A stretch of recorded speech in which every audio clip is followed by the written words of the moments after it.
Welcome back to the Witch's Way podcast. I'm Kat. And I'm Jamie. And tonight we are exploring the goddess Hippolyta.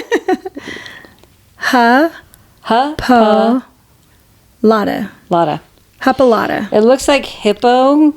Yeah. It's Hippolyta. So Yeah. Hippolyta. Hippolyta. Yes. And she is like, as we share, you're just going to really see that she's the perfect goddess for the Aries season. Which we're coming up on. Yeah, like less than 2 weeks. Yep. So our goal for this year was definitely to give you guys goddesses to work with through the zodiacs. Mm-hmm. So we already did Rihanna and Sedna. Mm-hmm. And now we are to the beginning of the zodiac's wheel, and we're at Aries.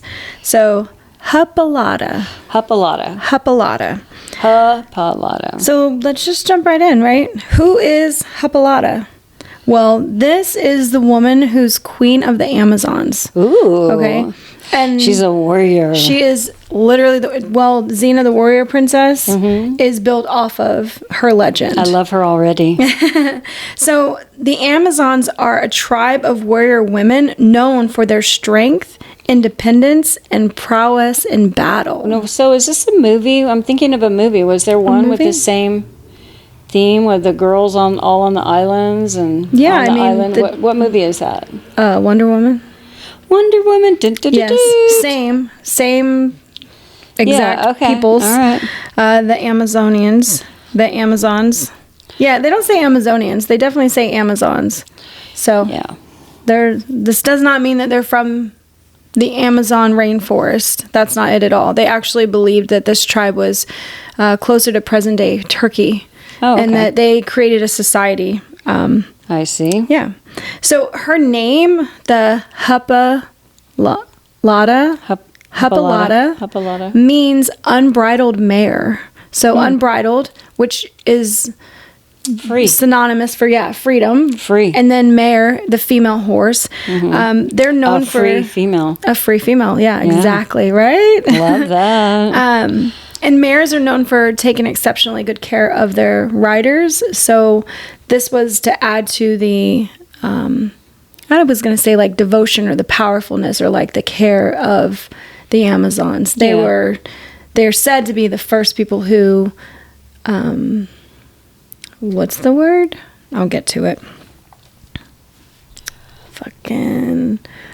Tamed horses. Oh my God, I couldn't think of the word tamed. What is wrong with me? Oh, okay. Yes, they're the first society to tame horses. They broke horses. Yeah. So that I don't like saying it like that, broke them. That's what they call it. But tamed them so that they could be ridden by humans. Right. Just them, though. Just these women. Okay. So she is the daughter of Aries. Why? It works perfectly with Aries season. There you go. So Aries is the god of war, and he gifted her the magical girdle or belt that is where she got all of her power from. All right. Now, I am going to point out something here that these old myths really fuck with people wanting to do spells and witchcraft and spiritual practices today, because most of the time there had to be an item from a god that gives people power. They're not powerful all by themselves, which is something that I find in witchcraft, where we become really focused on the items we have that feel powerful rather than building it in our own selves. I think that's especially true for people who are brand new. They think that the power is in the stuff. Yeah. And they haven't realized yet that the power's in them. Yeah. So myths like this that people have grown up with, they just end up giving objects more power than individuals, you know? And I just wanted to point out that, like, I love all of this. This is from the Greek pantheon. So, I mean, I love all of the myths and I love the stories, but it is small things like this where I'm like, again, they're focused on like a material thing rather than that a person could just be that powerful, that strong, that whatever. Well, you know, the interesting thing about the things is, like, if we believe that they're powerful and they give us power, then they do. That's true, definitely. But it's kind of like if somebody admires to be something, they think they got to have this stuff before they can get there. Yeah, yeah. And I mean, did you ever see the movie The Skeleton Key? This is off topic a little bit. I don't think so. It sounds like a scary movie. No, I would not have watched that. Kate Hudson. Goldie Hawn's daughter. Uh-huh. She's fantastic in it. But the movie is about believing that an object can... The belief needed to be in the object in order to, like, have the end of the movie come out. If you guys haven't seen it, Is it a scary movie? I mean, scary as in, like... Scary movie? No. Is it a horror movie? No, it is not a horror movie. Okay. No. It's more like a sci-fi My kids thriller always loved kind of. horror movies, and I was like, no, your mother is not watching that. I know, I did. I cannot even bear it now, but but having that belief in yourself, or a belief in an object is very, very powerful. Belief in general is very powerful when it's focused. So I did want to tell you her story, like one of her more famous stories, if you want to read more about her. But she appears all throughout different Greek. What do they call them? They don't call them stories, whatever they're called. Greek fables, sagas, tales, whatever. Sagas, Saga sounds right. The Amazons are basically intertwined in different stories. Like they're a well-known part of many stories, but the one that she is most famous for, or famous being in, is the story of the 12 labors of Hercules. So I did not know this story before doing this. Yep. I don't know all Greek mythology, but it's one of the more famous stories in Greek mythology.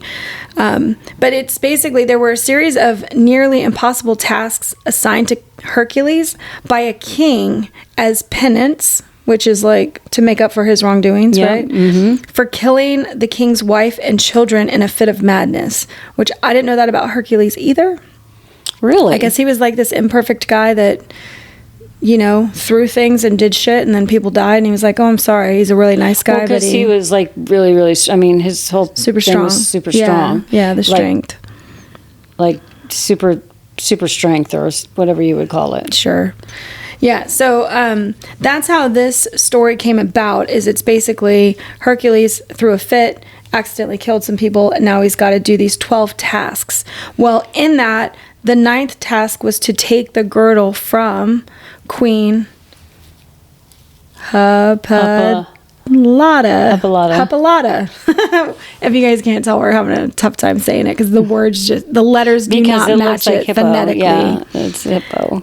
Hippolyta. Hippolyta. This is a part of the story where I find it interesting to see how they put men and women situations together, right? So Hercules and Queen Hippolyta would have been the same as far as strength or power, but she's a woman, he's a man. And the king has decided that Hercules needs to go and take her magical item, her girdle, her belt. Mm-hmm.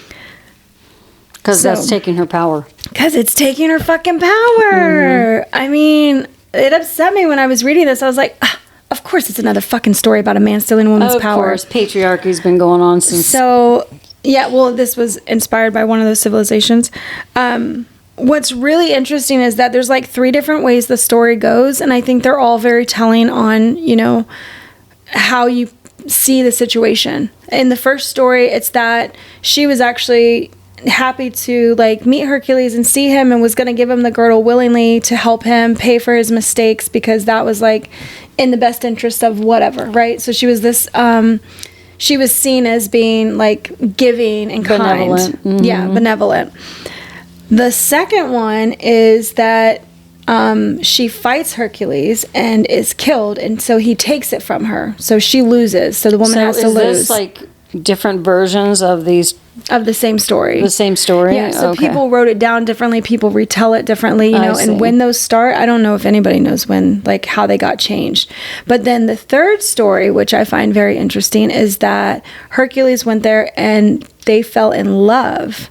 And she gave it to him willingly because she loved him. She gave up her power for him, for the love. Oh, no. See, that one struck me the most. At first I was going to say, I love a love story, but not if she's giving up her power. She's giving up her power. Not if you're giving up your power. To be in love. No. Yeah. No, we don't do this anymore. So I felt like that was very telling, as a story. Starting in 2025, forever and more. Forever. Yeah. So I felt like the giving up your power so that you can be with a man just really hit home to a modern story, like, or thinking that you have to give up your power to be with a man, because you don't. Like, you can both equally be powerful and yet be that's together. That's what they tell us, even in mythological stories. Yeah. This is what's portrayed. Yeah. Is women sacrificing for men. Sacrificing, giving up. Yeah. Yep. You know, I'm clenching my fist right now. I know. Well, I thought it was really annoying to think, like, she's not allowed to be in love without losing her power and her queenhood and, like, everything that makes her her. Yeah. It's like, it's not just giving up her power, like, as in physical power, but it's like giving up her identity. Yes. Because now she's no longer queen of the Amazons, and she has to, you know, step aside. And yeah, I was like, what the fuck? So. Okay, so a little bit more about her and Hippolyta and her sisters. Hippolyta and the Amazons represent themes of female empowerment, independence, and defiance of patriarchal norms. So, you know, as Jamie's been sitting here telling us the story of her and Hercules and what happened in the 3 different versions of it, my whole physical self is being, you know, impacted by some of these themes that you're talking about, you know, when you talk about her giving up stuff. So I just really feel strongly about the whole female empowerment, independence, and fuck the patriarchy. So anyway, but back to the Amazons. They themselves are depicted as a matriarchal society that trained women as warriors and shunned traditional gender roles of the time. I want to live then. I know. Well, yeah, I you wanted to live with them. I want to live with them. Yeah, because there was still, like, regular, you know, society, Greek and all of that. Yeah, there was still, like, the regular stuff happening, but they, like, created their own society. Yes. It was women empowering women. If you think about what it's really saying, it's a society that trained women as warriors. It's women training women to be warriors. Yes. Like, that's how I feel when I'm training witches to be witches. I feel like I'm training warriors of light to go out and do good and help each other and spread I love that. Positivity and female empowerment. And, like, yeah, that's how I feel with that. Also, just a side note that I thought was cool, because I had to look this up after I was like, well, what the fuck? I need to know this. Yep. The Amazon, like the Amazon rainforest, the Amazon River. Yeah. It was named after the Amazons in Greek mythology. In the 1500s, a Spanish explorer went there, and he was attacked by a tribe of women warriors, and so that's why it's called, like, it was named the Amazon River for that, and then the Amazon rainforest became part of that. I love that story. Yeah, so the name lives on. Look at me with the stories. Like, I don't like that story, cool. but I love this story. I just love and that's a true story. Yeah, that's real. Like, that's how the Amazon got its name. Oh, yeah. Because I was wondering, you know, when you think, like, Queen of the Amazons, in our modern world now, we would think, oh, Amazon rainforest, because that's a physical place in our world. I was thinking, like, what? She's, like, got a lock on Amazon? Not even. Stop it. I contemplated the Amazon thing, but no. I'm just kidding. Yeah, but their society was actually over in modern day Turkey. So I thought that's just neat, in the mountains and stuff. Yeah. So now I wanted to go through symbolic associations for Hippolyta, Queen Hippolyta, and the Aries season. So because Aries season is starting in less than 2 weeks, this is to help you tune in or think about things that you could do to practice, or if you're really I was going to say against Aries energy, but that's not the right way to put it. If you feel like you don't align with it ever, or it's not your vibe, or you don't have Aries friends, or, you know, maybe you've just never been in the good part of Aries energy, you can listen to these things now and make some new associations with Aries and being the start of our zodiac, and sort of this time of year when the spring equinox is happening and things are coming back alive. And this is, you know, this would have been closer to what is the new year back in the day rather than spring. Mm-hmm. This would have been how we started off our year, is at the spring equinox. Mm-hmm. So, sorry. I think I need to take a drink of water, Mom. I'm about to cough. Sorry. Oh my gosh, I start talking too much and then I get, like, dry throat. Mm-hmm. So, as the warrior queen of the Amazons, she does share these deep symbolic associations with the fiery and courageous energy of Aries season. Aries being ruled by Mars, because that's like the Roman counterpart of Aries, god of war, right? Mars is also god of war. It embodies the themes of like leadership and boldness and the pioneering spirit, all of which align with Queen Hippolyta's character. Thank you for helping me with it. Every time I want to say it, I'm like, Hippolyta. I want to like sound it out phonetically. And I can tell, so I like help. Thank you. You know, there are also themes of or associations with leadership and authority. So as Queen of the Amazons, Hippolyta exemplifies strong leadership. Yeah. She leads her people with confidence, ensuring their survival and prosperity while upholding their values of independence and strength. Gosh, I mean, this really sounds like the journey of a witch, honestly, to me. I mean, it really does, because we're all, and I say all, I know everybody's not the same, but so many people that I have met on this journey are like people who are trying to reclaim their power because, you know, they've been through a couple of divorces, or you know, they're, I mean, somewhere along the way, you know, they gave up their power or it was taken from them. And so I just feel like this is, I feel good about her in particular, especially if you think about, starting a whole new, we're going into the light half. We're going into the lighter half of the year. Yep. This just feels like a really positive deity or goddess, rather, that you could work with.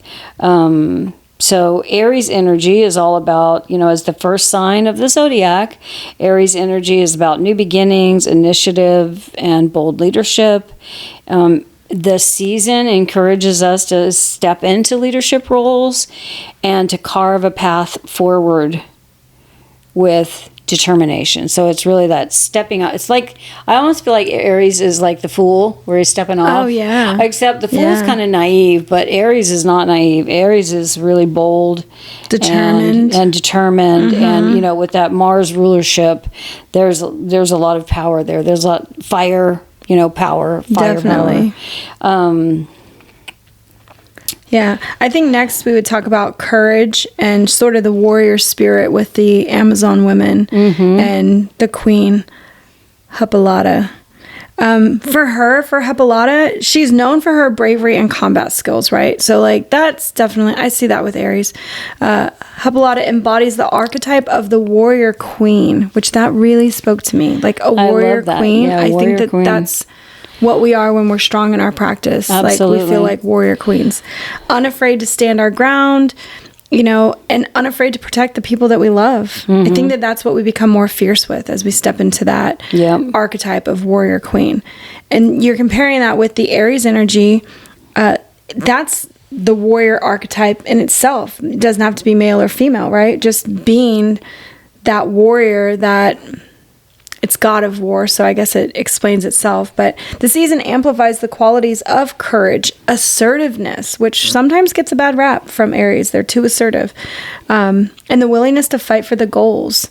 I think that that's, again, the fire behind it. Like the driving force is being, you know, courageous, assertive, and willing to fight for what you want. Yeah, it's interesting how Hippolyta's warrior spirit mirrors Aries' fearless pursuit of challenges.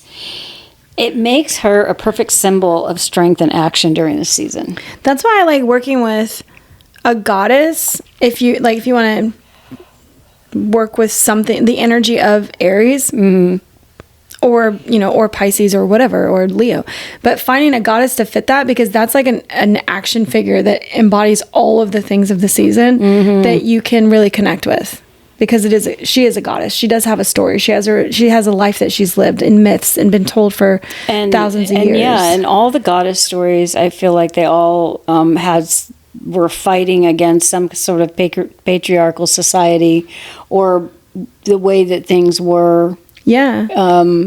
Or maybe for some of them, because I don't know what all of them are, but they all faced similar challenges that we're facing today as women in the 21st century and 2025 and all the stuff that's going on. Yeah. So the other thing about, you know, in this same vein is another theme in Hippolyta, is independence and self-reliance. The Amazons are a society built on independence and the rejection of the patriarchal norms. As their queen, Hippolyta represents the ultimate in self-reliance and autonomy. Yeah, being able to do... She's badass. Badass. I think that for a lot of my life, due to jobs, relationships, then being a mom, I think about my autonomy as not being my own because of all the expectations placed on you after you're in a certain situation. You know, I could say that as a wife, but I don't have that in this relationship. The expectations aren't placed on me. Like, my husband and I have agreed and we give willingly, and it doesn't feel like this, I don't know, barrier to me being fully autonomous. You know, he's doesn't feel like you're having to give something up. Yeah, not at all. Not at all. The Aries season is about forging your own path, often with a focus on individuality and self-determination. So you can see the crossover between the goddess Hippolyta and the Aries energy this season. Absolutely.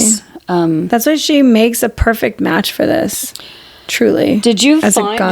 Was she associated with it, or did you find the association? How did you find her?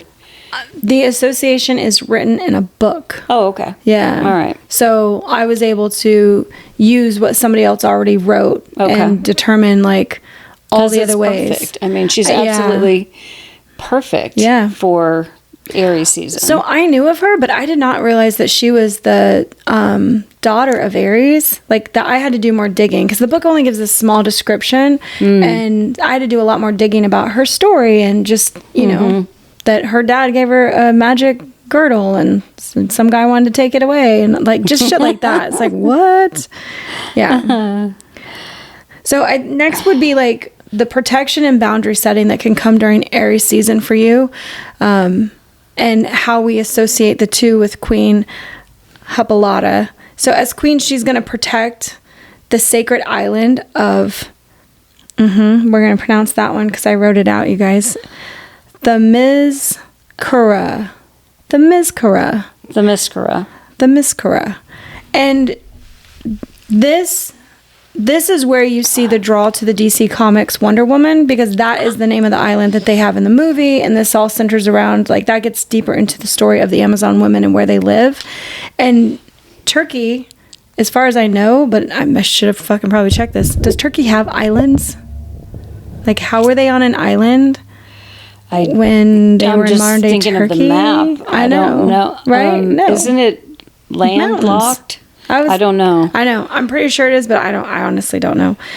So I just thought it was really interesting that she's protecting the sacred island, ensuring that her people thrive without interference from the outside world. So in the movies, they make it where there's this illusionary like bubble around the island so nobody can find them. So they're all safe and protected.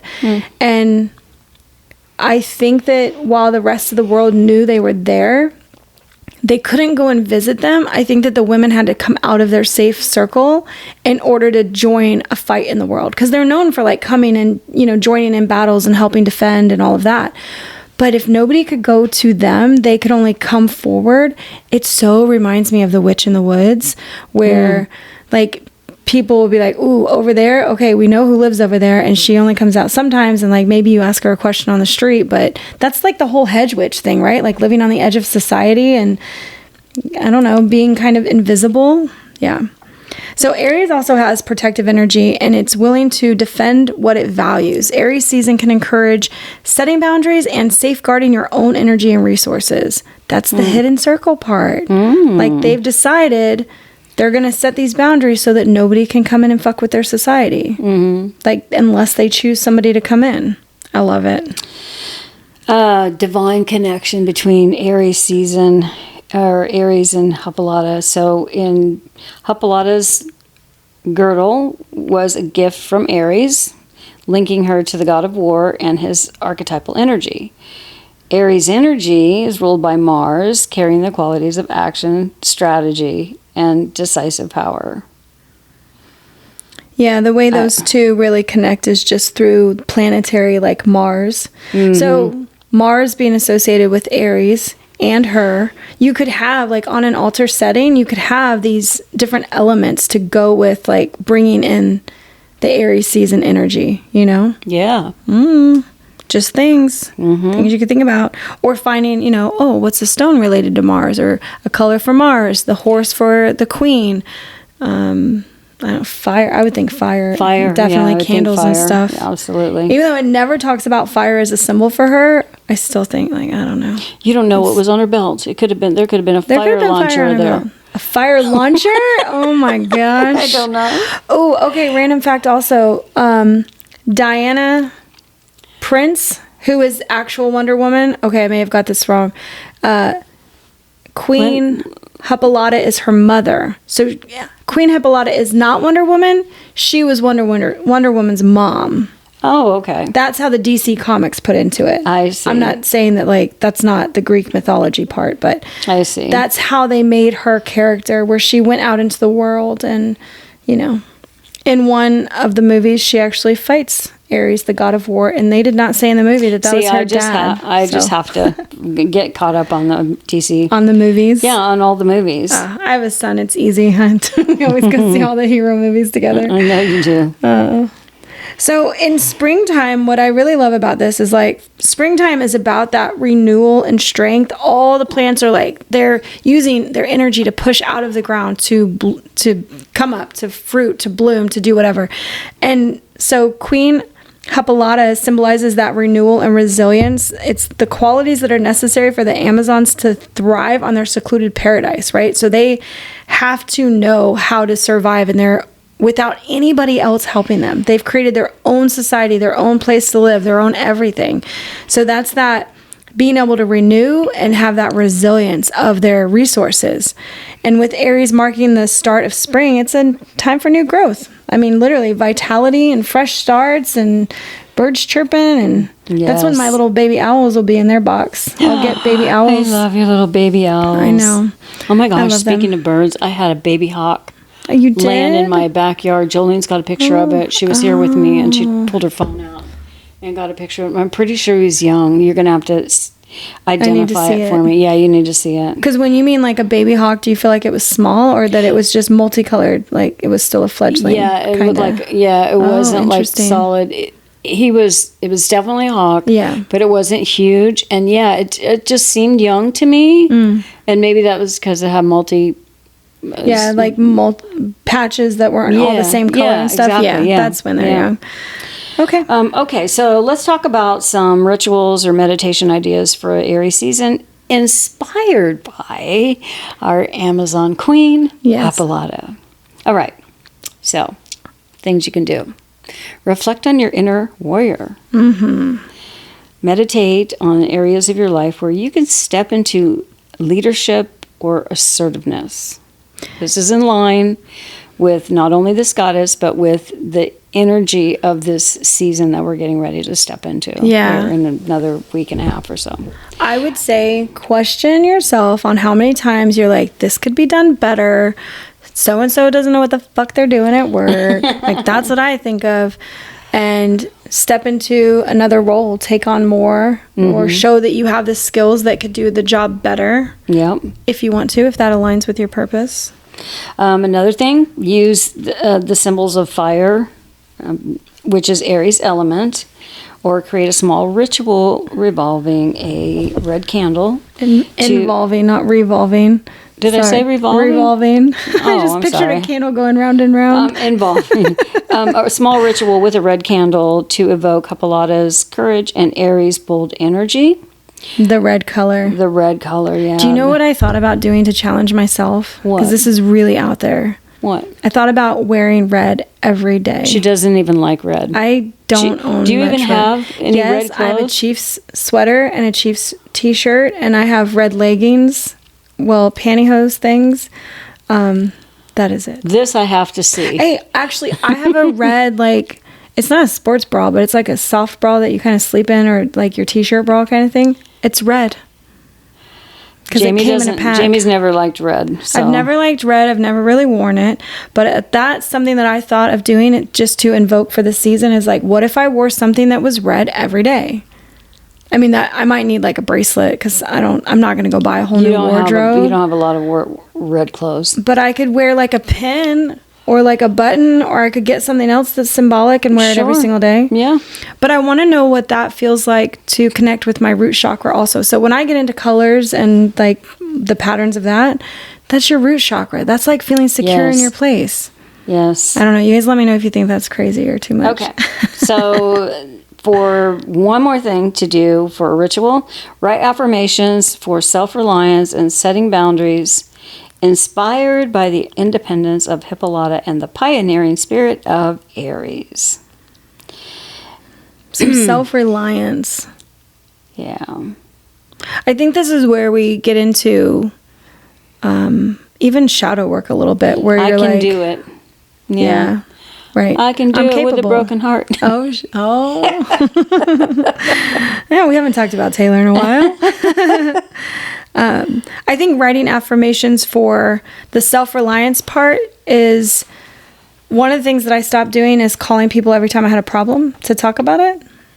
It's a long time ago now, but I remember that day when I decided I'm not going to talk to anybody about my problems, like every little thing anymore. I'm going to start fucking dealing with it myself. Oh, wow. And it was like, and it's little things, right? Like complaints at work or this or that, but it was like, start solving them. You're just talking about them right now. Start solving them. Start doing something else. Yeah. And that really worked. I got a medal for it. As we've explored tonight, Hippolyta was not just a queen of myth. She is a symbol of courage, independence, and strength.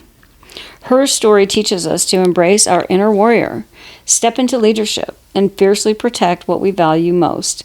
Like the energy of Aries season, she reminds us to charge forward with boldness, carve out new paths, and live authentically. As your warrior queen self. Warrior queen self. Listen, warrior I didn't tell witch. you when you first read that. I remembered that when we were making Taylor Swift friendship bracelets, I made a bracelet that says warrior queen. Oh shit! Yes, you already made a bracelet. I did. I have it. Yeah, I think I'm gonna wear it. I'm gonna wear it for the whole Aries. I love that. All of Aries season. Well, that seems much easier to do than me wearing red every day. I think I need to change mine. I have all kinds of bees. We can make you one. Okay, I need an Aries season bracelet. Oh, I love that idea of doing a bracelet a season. Oh, yeah, could do that. Yeah, buy some stones for it. Yeah, pretty. So whether it's setting boundaries, pursuing a personal goal, or just finding the courage to be unapologetically yourself, working with Queen Hippolyta during the Aries season can help you harness that fiery determination and take inspired action in your life. Remember, inspired action is like doing things that are fulfilling for you. That's what inspired action is. It's like you have the good idea and then you go forward with it because it aligns with you.